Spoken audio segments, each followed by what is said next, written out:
सबसे ज्यादा जेल में इस समय कौन है? SC ST OBC.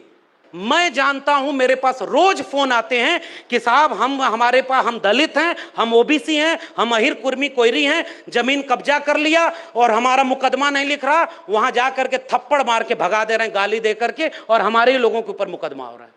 मैं नहीं चाहता हूं कि वैसा कोई मुख्यमंत्री आपके भी यहां बैठ जाए, लेकिन हां, हम ये भी नहीं चाहते कि हमारे लोग ऐसा काम करें जिस पर आपको सफाई देते भी ना बने।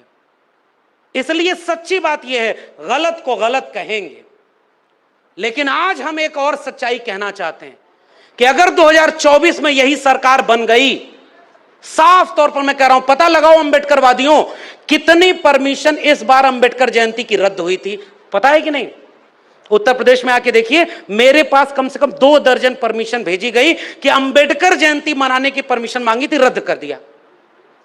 2024 के बाद अंबेडकर जयंती मना पाएंगे या नहीं, असली खतरा यह है।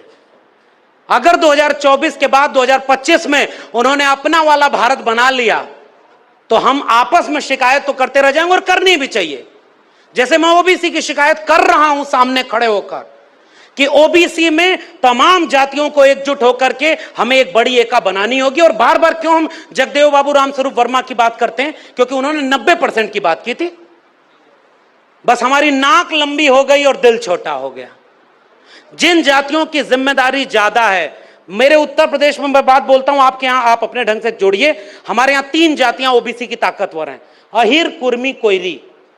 आपके यहां कौन है मुझे नहीं पता, जोड़िएगा। मेरे मन में ख्याल आता है कि हम 3 जातियों के लोग अगर संख्या में ज्यादा हैं, आपने मौका ज्यादा उठाया है, आपके पास जिम्मेदारी भी ज्यादा है, 2 कदम पीछे आइए और एक सबसे पीछे खड़े अपने अति पिछड़े साथी को कंधे पर बिठाकर आगे खड़े करिए, तब जाकर के एक बड़ी एका बनेगी।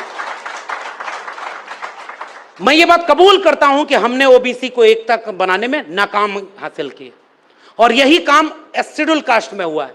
शेड्यूल कास्ट में भी जो जातियां संख्या में ज्यादा हैं, जिनके ज्यादा कर्मचारी हो गए, अब उनकी भी जिम्मेदारी है कि 4 कदम पीछे उठ करके इस मंच को बनाइए। अभी ये निर्देश बहन अगर यहां न बैठी होती तो ये मंच केवल पुरुषों का मंच था। इस मंच पर एक पासवान, एक खटीक, एक वाल्मीकि और नीचे जाति के जितने लोग, नीचे कहने का अर्थ नहीं है, देखो मेरी भाषा भी कितनी गड़बड़ है कि हमारी भाषा में भी कितना ऊंच नीच भर गया है, अभी हमें तो इसे भी ठीक करना है। हम सारे लोगों में बहुत सारी कमियां हैं, हम अपनी भी कमियां दुरुस्त करेंगे और हम दूसरे के लिए भी आलोचना को स्वीकार करेंगे।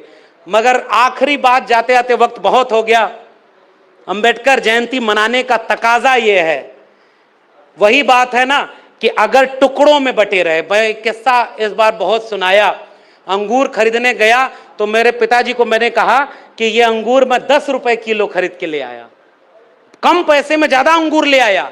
बिजनेस करना अच्छा आता है, आशीर्वाद दीजिए प्रधानमंत्री बन जाएं, बिजनेस करके पूरा देश ही बेच दें, बोले ऐसे।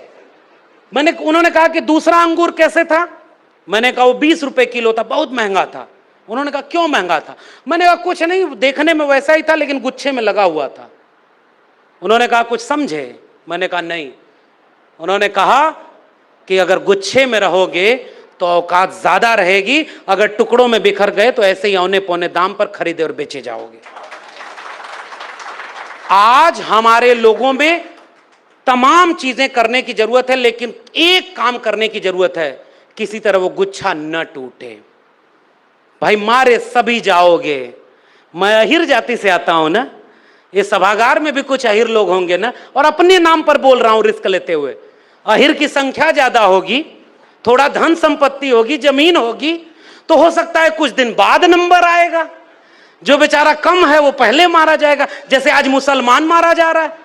बताओ एससी एसटी ओबीसी संगठनों के लोग अगर दंगे के सामने हम और आप खड़े होकर के दंगा नहीं रोक पाए, सांप्रदायिकता नहीं रोक पाए, तो हम कमजोर हैं अपने वैचारिकी को लेकर। आज मुसलमान मारा जा रहा है, आज दलित में कमजोर जो सबसे पायदान पर है वो मारा जा रहा है, कल हम मारे जाएंगे। सबका नंबर आएगा। हम इस गुमान में ना रहे कि मेरी जाति बड़ी है, मेरी जाति के पास पैसा है, मेरी जाति उनकी जाति से तालमेल बना लेगी तो 2 मंत्री 3 विधायक बन जाएंगे, हम लोग बचे रहेंगे। बचेगा तो वही मंत्री और विधायक जो आपकी जाति का है, लेकिन आपकी जाति का हक अधिकार खत्म हो जाएगा। इसलिए बिहार के लोगों, आपकी सरकार, आपके वैचारिक लोगों के, फिर भी मैं एक बात कह के जा रहा हूं, पूरे बिहार में जन आंदोलन खड़ा करने की जरूरत है। जाति जनगणना और सामाजिक न्याय का आंदोलन खड़ा करने की जरूरत है, ताकि बिहार की सरकार पे भी आप दबाव बनाइए और दिल्ली में ऐसी सरकार चुनिए जिस पर दबाव बना के अपने मन मुताबिक काम कर सके।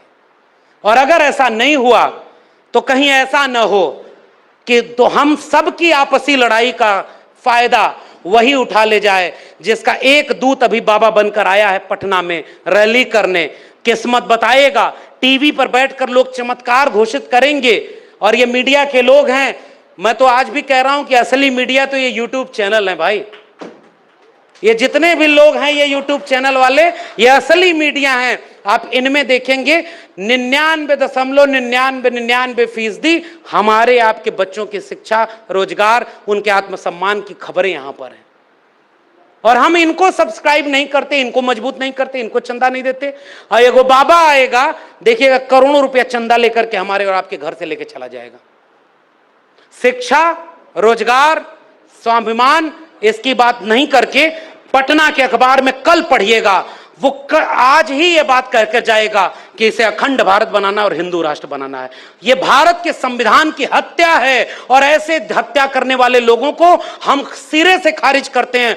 तब हम कहेंगे कि हम बिरसा, फुले, अंबेडकर और पेरियार के वारिस हैं, जो संविधान को ज़हन में रखते हैं। तभी जाकर के हम इस मुल्क को बचा पाएंगे। क्योंकि आज अगर डॉक्टर अंबेडकर होते तो ऐसे बाबाओं के खिलाफ इससे बड़ी रैली, अरे बाबा साहब अंबेडकर तक को उनके लोगों को उन्हीं के खिलाफ खड़ा कर दिया गया था। बाबा साहब हिम्मत नहीं हारे। हमारे लोगों को कुल्हाड़ी की लकड़ियों के सामने रखकर जंगल को दिखाया जाएगा कि जंगल की लकड़ियों कुल्हाड़ी का साथ दो, क्योंकि इस कुल्हाड़ी में मूठ तुम्हारी जाति की तो लगी है।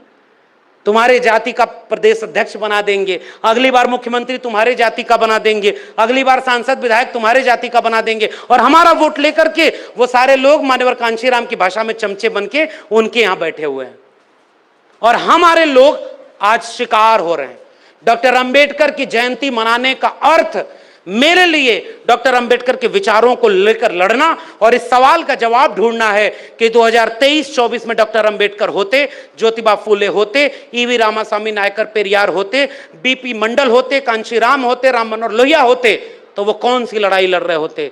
मेरा मानना है कि वो शिक्षा बचाने की, रोजगार बचाने की, सरकारीकरण करने की, निजीकरण के खिलाफ, पूरे देश को बेचने के खिलाफ, जगह जमीन को बेचने के खिलाफ, सांप्रदायिकता के खिलाफ, इस देश को मोहब्बत का पाठ पढ़ाने के लिए एकजुट करने की लड़ाई लड़ रहे होते। अगर हम वो लड़ाई लड़ रहे हैं तो हम अंबेडकर, फूले, पेरियार के वारिस हैं। अगर हम ये लड़ाई नहीं लड़ रहे तो कहीं ऐसा ना हो कि हमारी जयंतियों में मूर्ति बना करके कल को आरएसएस सबसे बड़ी मूर्ति बाबा साहब की बना दे और उसमें हमारे लोगों का वोट लेके चला जाए।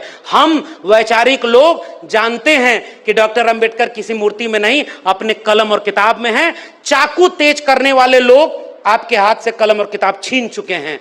मैं विश्वविद्यालय का एक एडहॉक व्यक्ति, जिसकी नौकरी आज है कल नहीं रहेगी, फिर भी मैं ये बात कह के जा रहा हूं, हमारे पुरखों के हाथ में कोई चाकू तलवार नहीं थी, उनके हाथ में कलम और किताब थी। वो हमें कलम और किताब सौंप कर गए। आप सरकारी कर्मचारी हो, मैं सरकारी विश्वविद्यालय का व्यक्ति हूं। हम पढ़े लिखे लोग अगर कलम और किताब नहीं बचा पाए तो जो ठीक इसी समय सड़क पर पत्थर तोड़ रहा है, जो खेत में मजदूरी कर रहा है, हम उसको क्या दोष देंगे? वो कथा सुनने जाएगा? यानी नाकामी हमारी है। आइए मिल करके इस देश में एक जन आंदोलन खड़ा करें। जाति जनगणना, प्राइवेटाइजेशन के खिलाफ, प्राइवेट सेक्टर में रिजर्वेशन, और ईडब्ल्यूएस रिजर्वेशन आ गया भाई 10%, 60% रिजर्वेशन हो गया है। अगर इस देश का प्रधानमंत्री ओबीसी है तो घोषणा करे कि 52% आबादी को 52% रिजर्वेशन देंगे। और ओबीसी कम्युनिटी के जितने नेता हैं उनको पूरे देश में एक मांग करनी चाहिए कि 27% रिजर्वेशन को बढ़ाकर 52 किया जाए, और जो 15% रिजर्वेशन बढ़ेगा ओबीसी का, वो सारा रिजर्वेशन अदर बैकवर्ड कम्युनिटी में जो अति पिछड़े समुदाय के लोग हैं उनको मिलेगा। अपने आप देखिए आपकी एकता बन जाएगी। थोड़ा दिल बड़ा करना होगा और जो पीछे रह गए उनको अपने से आगे खड़ा करें। और तमाम लोग जो ताकतवर हैं अपनी ताकत बहुत बार होता है कमजोर पर दिखाते हैं। आइए हम सारे लोग मिल करके, सम्राट अशोक के वंशज हैं ना, तो दावा करते हैं कि 2024 तक घर घर एक जन आंदोलन खड़ा करिए कि 24 में ऐसे लोग सरकार में दोबारा न बैठे जो संविधान को हटाकर मनुस्मृति लागू करना चाहते हैं। अगर ये नहीं रोक पाए तो माफ करिएगा, हमारी इतनी जयंतियों को मनाने का, आपके इतना पैसा खर्च करने का, मेरा भाषण देकर के इस भ्रम में हो लेने का कि मैं भी कोई बड़ा तीर मार रहा हूं, ये सब का कोई मतलब नहीं होगा। हम सब मारे जाएंगे। आपने मुझे बुलाया, बहुत बहुत धन्यवाद। जय भीम, जय मंडल, संविधान जिंदाबाद, इंकलाब जिंदाबाद। प्रोफेसर लक्ष्मण यादव ने पटना से जो बातें कही वो कितनी सही हैं, इस सामाजिक ताने बाने की तुला पे कितनी जायज बैठती हैं। अगर ये बातें सही हैं तो उनको सोचें, सद असद का परीक्षण करें और नहीं तो इस खबर को खबर तक रखें।